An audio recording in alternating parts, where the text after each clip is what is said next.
एक समय की बात है जब मुगल सम्राट अकबर अपने दरबार में बैठे हुए थे।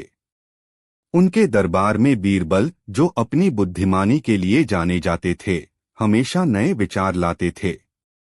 एक दिन अकबर ने अपने दरबार में 4 पहियों वाली गाड़ी के बारे में सुना और उनकी जिज्ञासा बढ़ गई। उन्होंने सोचा कि इस नई तकनीक का उपयोग कैसे किया जा सकता है। अकबर ने बीरबल से कहा, बीरबल, क्या तुम जानते हो कि यह 4 पहियों वाली गाड़ी हमें कैसे फायदा पहुंचा सकती है? बीरबल ने मुस्कराते हुए कहा, जहांपनाह, अगर हमें 4 पहियों वाली गाड़ी मिल जाए तो हम तेजी से यात्रा कर सकते हैं, खासकर लंबी दूरी पर। यह हमारे समय को बचाएगा और प्रशासन को भी मजबूत करेगा। अकबर ने बीरबल से और जानकारी मांगी।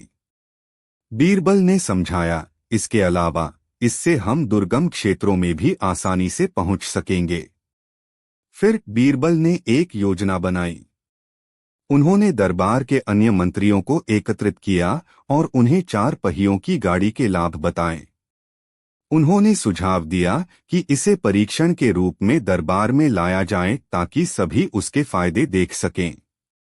अकबर ने बीरबल की बातों को ध्यान से सुना और उन्हें एक गाड़ी लाने का आदेश दिया। कुछ ही समय में दरबार में एक खूबसूरत 4 पहियों की गाड़ी आ गई।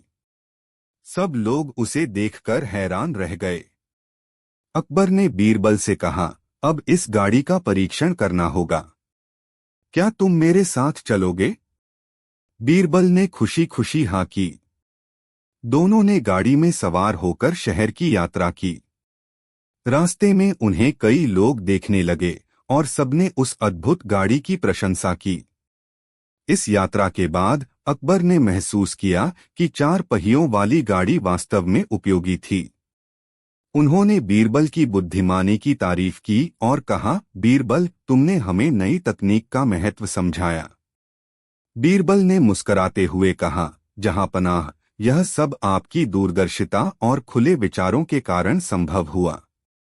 इस प्रकार बीरबल की सलाह ने अकबर के शासन में एक नई क्रांति का मार्ग प्रशस्त किया और 4 पहियों वाली गाड़ी ने उनकी यात्रा को और भी सुखद और सुविधाजनक बना दिया। अकबर और बीरबल की कहानी, बुद्धिमानी का सबक। भूमिका। अकबर और बीरबल की जोड़ी हमेशा से ही चतुराई और न्याय के प्रतीक रही है। उनकी कहानियों में ज्ञान, हास्य और नैतिकता का अद्भुत मेल देखने को मिलता है। इस बार हम एक ऐसी घटना का वर्णन करेंगे जिसमें बीरबल ने अपनी चतुराई से एक गंभीर समस्या का हल निकाला। कहानी का आरंभ।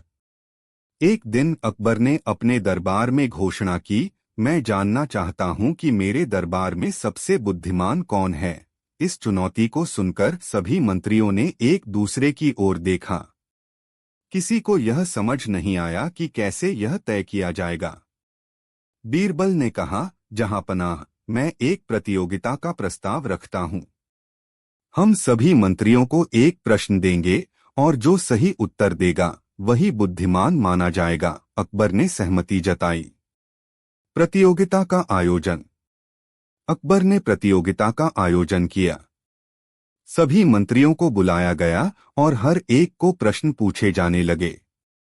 पहले प्रश्न का उत्तर सभी ने ठीक से दिया। फिर बीरबल ने एक जटिल प्रश्न रखा।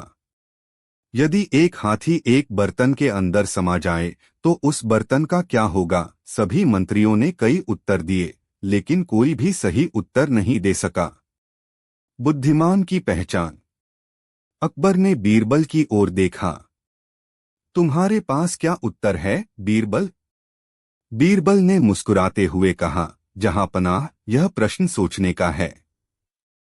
सही उत्तर यह है कि हाथी उस बर्तन के अंदर समा नहीं सकता। यह प्रश्न भ्रामक है। यह सुनकर अकबर ने बीरबल की बुद्धिमानी की सराहना की और कहा, तुम्हारा ज्ञान अद्भुत है। अचानक एक समस्या। प्रतियोगिता समाप्त होने के बाद दरबार में एक व्यापारी ने प्रवेश किया। वह चिंतित दिखाई दे रहा था। अकबर ने उससे पूछा, तुम्हारे चेहरे पर चिंता क्यों है? व्यापारी ने कहा, जहांपनाह, मेरे साथ एक धोखा हुआ है। मुझे एक महत्वपूर्ण सौदा करना था, लेकिन मेरे एक सहयोगी ने मुझे धोखा दिया और मेरे पैसे ले भागा। बीरबल का समाधान। अकबर ने व्यापारी से कहा, तुम चिंता मत करो, मैं इस मामले को सुलझाने की कोशिश करूंगा। बीरबल, तुम इस व्यापारी की मदद करो। बीरबल ने व्यापारी से कहा, मुझे उस धोखेबाज का नाम बताओ। व्यापारी ने नाम बताया। बीरबल ने कुछ समय सोचा और फिर कहा, मैं एक योजना बनाता हूं। हम उस धोखेबाज को पकड़ेंगे। धोखेबाज का सामना। बीरबल ने व्यापारी को सलाह दी कि वह एक बार फिर से धोखेबाज को बुलाए और उसे दिखाए कि उसके पास अभी भी पैसे हैं।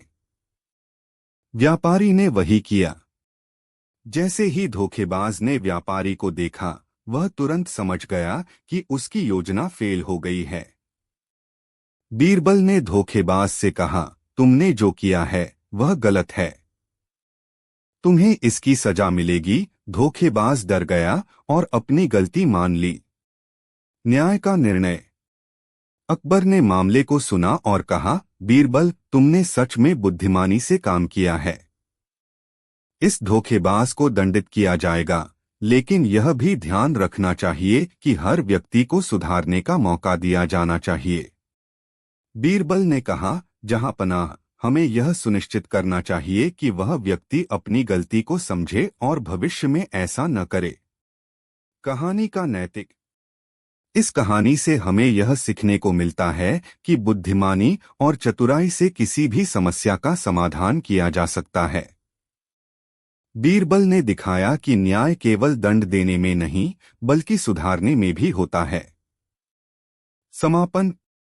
इस तरह अकबर और बीरबल की यह कहानी हमें बताती है कि सही निर्णय लेने के लिए ज्ञान और समझ दोनों की आवश्यकता होती है।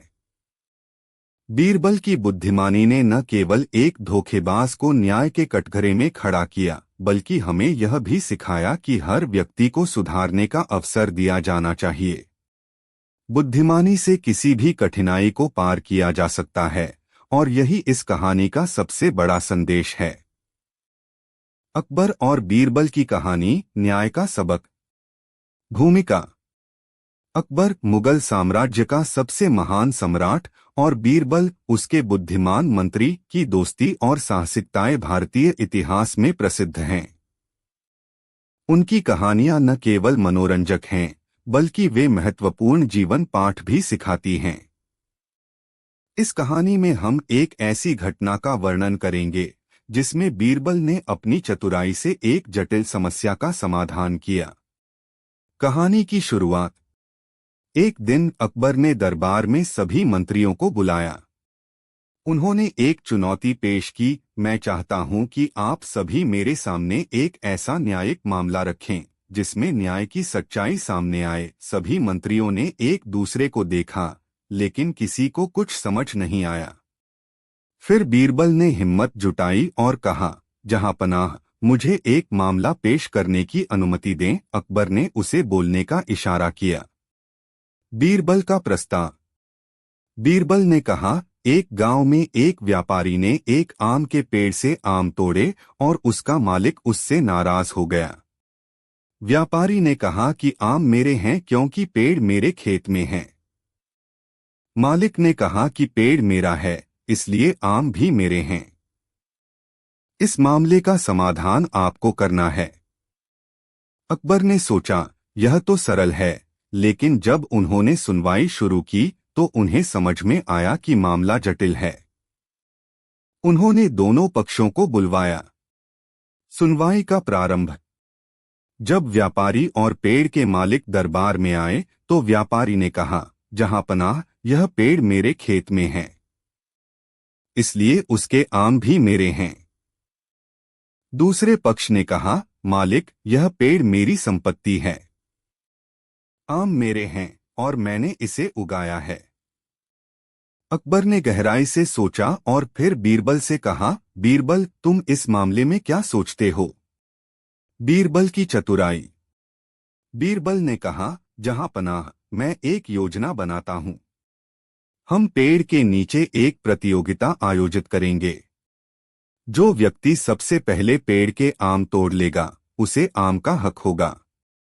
अकबर ने इस योजना को मंजूरी दे दी। प्रतियोगिता का दिन आया और गांव के लोग इकट्ठा हुए। बीरबल ने प्रतियोगिता की नियमावली बताई। प्रतियोगिता का दिन। दोनों पक्षों ने प्रतियोगिता में भाग लिया। जैसे ही बीरबल ने संकेत दिया, दोनों ने पेड़ की ओर दौड़ लगाई। लेकिन अचानक व्यापारी ने देखा कि मालिक बहुत तेज दौड़ रहा है। उसने सोचा, अगर मैं पीछे रह गया तो मैं हार जाऊंगा। वह तेजी से दौड़ते हुए पेड़ के पास पहुंचा, लेकिन उसने देखा कि मालिक ने पहले ही पेड़ पर चढ़ना शुरू कर दिया था। व्यापारी ने जल्दी से एक लंबी छड़ी उठाई और उसे पेड़ पर फेंक दिया, जिससे कुछ आम गिर गए। न्याय का पल। लेकिन बीरबल ने इस दृश्य को ध्यान से देखा। उसने दोनों को रोका और कहा, प्रतियोगिता में केवल आम तोड़ने का अधिकार नहीं है, बल्कि यह भी देखना है कि किसने सच में मेहनत की। बीरबल ने दोनों पक्षों से कहा, जो व्यक्ति अधिक मेहनत करेगा वही आम का हकदार होगा। उसने व्यापारी की चालाकी को देख लिया था, लेकिन उसके मालिक की मेहनत और ईमानदारी को सराहा। समाधान। आखिरकार बीरबल ने फैसला सुनाया। गांव के लोगों, मैंने देखा कि व्यापारी ने झूठी चालाकी से आम तोड़ने का प्रयास किया, जबकि मालिक ने मेहनत और ईमानदारी से काम किया। इसलिए आम के पेड़ और आम दोनों के मालिक के हक में फैसला दिया जाता है। सभी लोग दंग रह गए। अकबर ने बीरबल की चतुराई की सराहना की और कहा, तुमने सचमुच न्याय किया है बीरबल। तुम हमेशा मेरे लिए एक महान सलाहकार रहोगे। कहानी का नैतिक।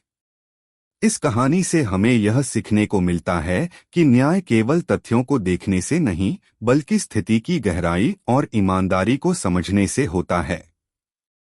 बीरबल की चतुराई और बुद्धिमत्ता ने न केवल एक विवाद को सुलझाया, बल्कि हमें यह भी सिखाया कि मेहनत और ईमानदारी का फल हमेशा मीठा होता है।